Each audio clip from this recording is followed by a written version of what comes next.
ये भंडारा हो गया रेडी। ये रायता, हलवा, ये आलू की सब्जी, वो पेठे की सब्जी और पूरी।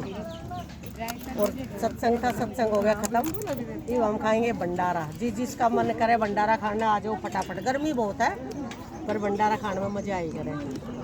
ठीक है, अच्छा लगे करे।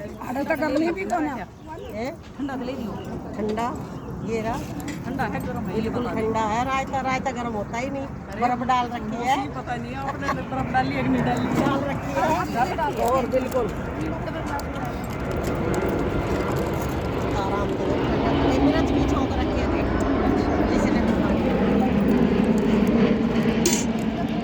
हमारी बहू ने डाल दिया रायता। जमल दे दे गिलास में भी डाल दिया। और मैं रायता ना पीऊँ, बहुआ का राज है, देख लेने का रायता पीऊँगी।